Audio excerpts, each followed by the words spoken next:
So as you know, Bellarmine recently missed the enrollment projection by about 30 first-year students. What actions are being taken to ensure that we don't miss the enrollment projection going forward? So a lot of actions are being taken. One, from a development side, so what we're doing just one-to-one combat, is we're growing our admission team. So that means we have 3 brand new counselors, and we're in the process of hiring a regional counselor as well. And the counselors' jobs are to go out and to meet with students, either at their high schools or at college fairs. And the more counselors we have, the more outreach we can do outside of just Bellarmine, but also the more people we have to talk to students and connect with students and build those relationships. So our hope is that that is going to help to grow the enrollment, not just to meet the budget marks that we have, but also to continue to grow for the strategic plan. Okay, interesting. And can you explain why Bellarmine is actually wanting fewer students to apply and kind of those numbers a little bit? Yeah, so naturally you would think if you wanted more students, you would want more students to apply, and there's sort of a sweet spot. So our old approach that we used to take is that we would find any student that met maybe one of the marks that we needed in order to say, this might be a good Bellarmine student. So we would reach out to them and have them apply. And it kind of works like a funnel, but the way our funnel was working was that the top was so wide that it wasn't strategic. And there were way too many students for us to communicate with on a regular basis or connect with, for those counselors to have that outreach.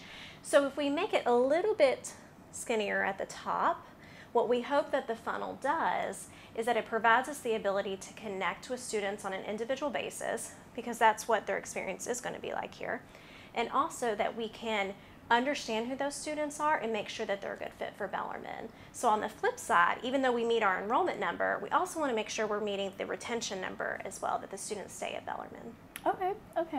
And to go along with that as well, are these numbers kind of a concern at all with being down? Do we anticipate this being like a regular thing year to year, missing the projection? We hope that it's not a regular thing, but it's not a huge concern. There's several things that go into it when we're planning. We look at how many students we need in a head count, what the discount rate is on students, so how much scholarship we're giving all of those students, how much money we make per student. We call that net tuition revenue.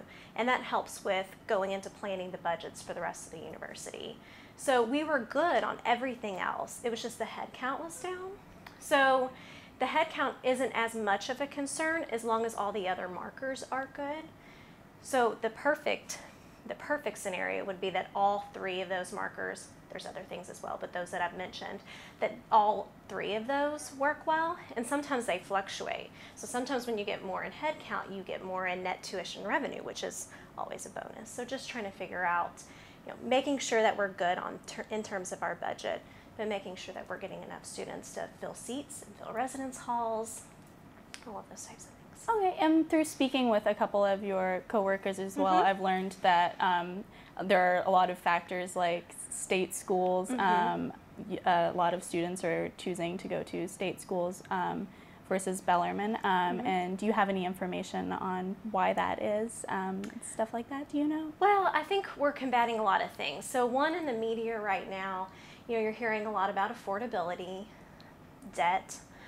So combating what that means as a student that's looking at Bellarmine. We have a really high sticker price, and that can be off-putting to students. And this is something that we try to market to students, talk about the value, talk about the return on their Bellarmine investment, what they get as being a Bellarmine student. So we try to combat that early on, but it's becoming more and more prevalent that the state schools are could be a more affordable option for students. So that's one thing.